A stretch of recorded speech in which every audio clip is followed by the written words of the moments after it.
guys, how are you? I hope you're well. I am well. I want to do this video under the playlist of the altars that you are fighting. And I love that many of you looking at your situation have realized that, you've been fighting from a point of history, okay? You've seen similar things, repeating. Perhaps you've seen the difference in yourself, and you've seen your particular challenges and you've been dreaming. You see, that, communication from God telling you what is to be expected, what is in your future, what He's, planning to do, okay? But you don't see it taking place. You're wondering why, okay? So today I want us to revisit my favorite family, which is the family of Abraham. Yeah, I kind of get why God would tell these people, I am the God, especially the grandies, I am the God of your father Abraham, Isaac, and Jacob. Okay, He was with them, never left them, never abandon them. Yeah, and you would think, looking at Jacob, this kid was a blessed kid, but he went through so much, and perhaps that is what you're saying. You thought you're being called for rest. You thought you were being called to rest. What when you see a person blessed like this, all these words were said about him. Yeah, what do you think happens after? You would think it is smooth sailing. Right now, as you go to a different location, like when we leave, our countries to come abroad, yeah, we seem so blessed, right? Like you never expect that someday somebody will come and say, oh, the journey has been so difficult. My God, you guys, I wish I could even come back. I was shocking a friend when the last time I visited Kenya, and they were asking, how do you feel going back? And I'm like, I don't want to go back. I have enjoyed, being in my homeland, among my people, eating my food, just seeing the people I've missed, it had been 5 years then, yeah. But when you're called into a thing, prepare for challenges, because you're setting, not a trend. You're beginning something, yeah. And by doing that, you're breaking the old thing off, okay. And sometimes this happens sometimes this happens because things have been a particular way that did not please God. When you look at this family, God calling Abraham out of, the land of Haran where they moved to, He was calling him out of people who worshipped idols, okay? Now, people who worship idols are like you and me. I know this girl, who is a beautiful person, and she was explaining to me that, they have these idols that they worship in the house. They're just doing normal things, okay? Worshipping these things, there are spirits, of course, behind all this, but these are people, they're just regular people who are loving and good in so many ways. They are better than us, okay? They're better than the Israelites, okay? When you look at this home, it was so imperfect. Nothing prepared them for the future. Nothing prepared them to, live as blessed people, yeah? Now, when you look at our world today, there's so much that, helps people to prevail.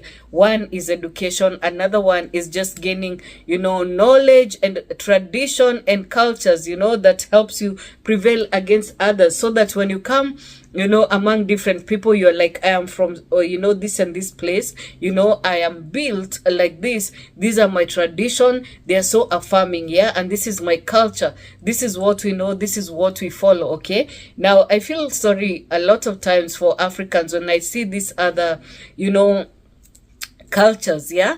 They're so emboldened in who they are, yeah. They have beautiful cultures that they recognize, but ours was compromised a long time ago, yeah. And so in our quest to fit in our quest to learn about this, how the world operates, we never, embrace anything African. But now things are changing. We are awakening into who we are, right? And we are realizing, the wrong things that happened before.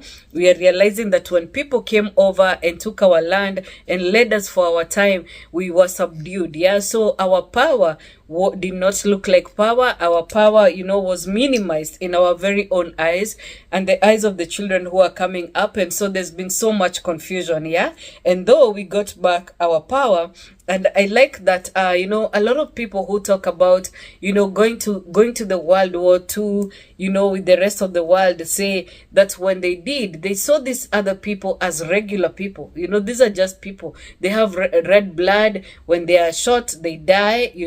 They cry like us. When they're challenged in battle. So when our forefathers came back, they were like, you know what, these are people like us, so we will fight them, we'll drive them away. Now,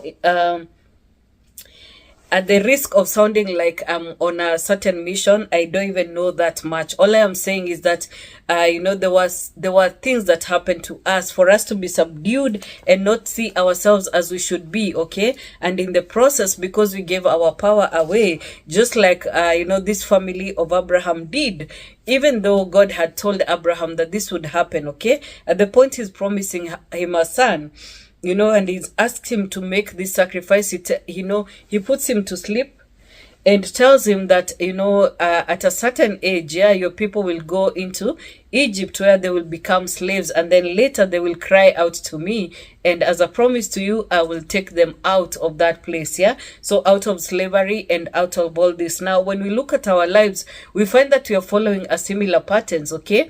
So you find every 4 generations, God will do a new thing, and you find that, like when I was researching this about the 4th generation, being as I'm one in my family, and so many other people are finding that they're in the 4th generation, I would see that this 4th generation is considered the most spiritual.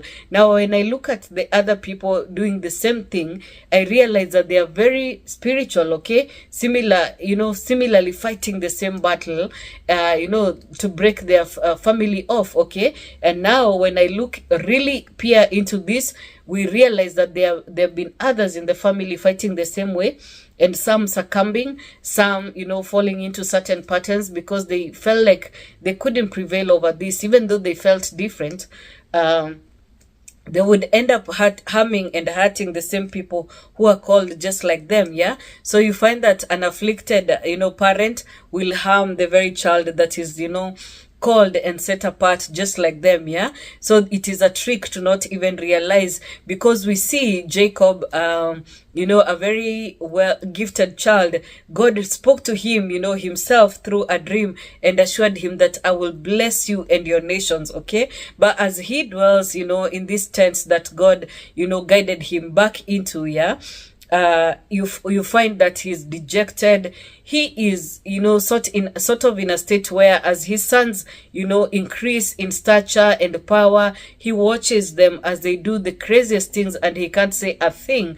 Perhaps because he remembers his past sins, and so he embraces the children who his heart naturally loves, like the children of his wife Rachel. He had already, made it clear, this is the woman I love. And so her children are also treasured, even at birth, as Rachel, while Rachel dies, birthing Benjamin, he even changes the name of Benjamin and says, he shall not be called what the mom says, a child birthed out of pain and suffering, but he shall be called something else, and so gives him the name Benjamin.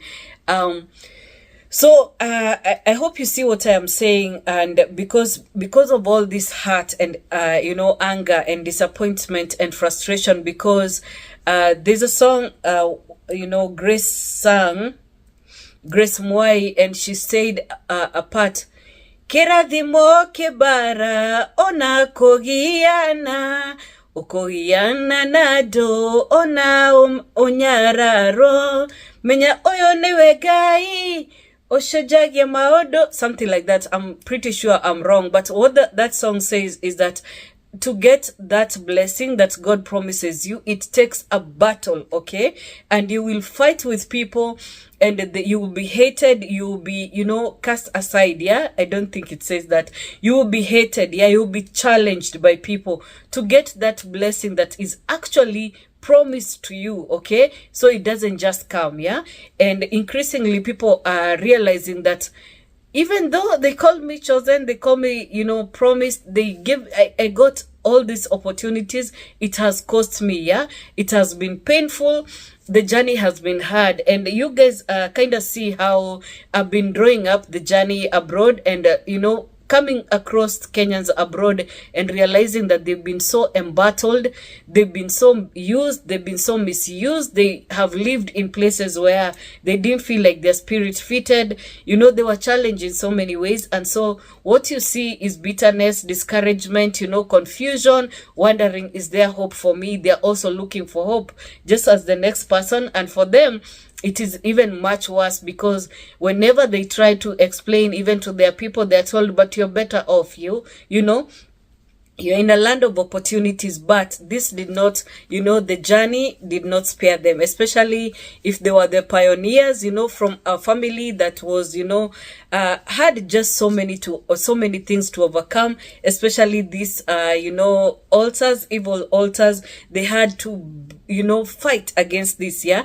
And even though these old spirits were speaking, some even in the family were convinced to come against this person who is setting out on a journey, okay? So we see how, you know, the same thing happened to Jacob. So first of all, he has tricked his brother, so there's you know, a challenge there. He goes to live with his uncle, so he's removed from his parents, and then this man keeps, you know, challenging him in so many ways, tricking him. You know, let me tell you, being tricked at that point of marriage cost him, okay? So that this affected him so much, and he realizes that he has to work for this man 14 years just to get the woman that he actually wants, yeah. But in the meantime, he has to contend with this other woman that he doesn't like. And even though this woman is blessed, because we are all blessed as children, you know, of God, we are all blessed in numerous ways, yeah. And we find that ultimately this woman that he didn't even like is the one that he got married with or next to, okay?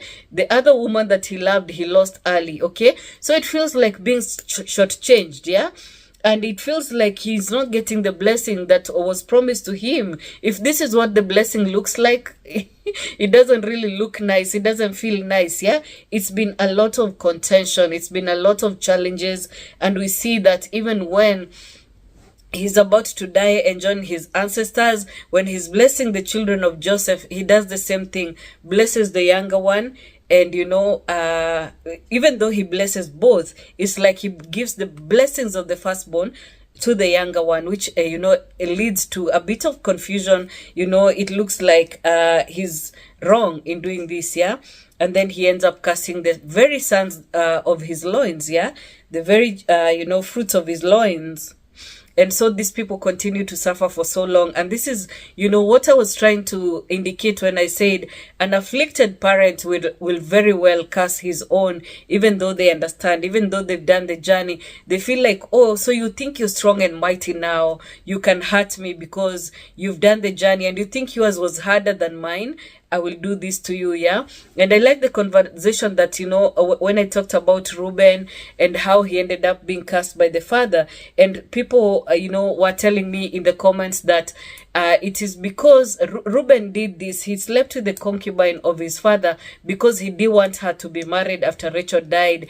And wow, what an insight, yeah? Because he was preventing this, and he made himself a sacrifice, yeah?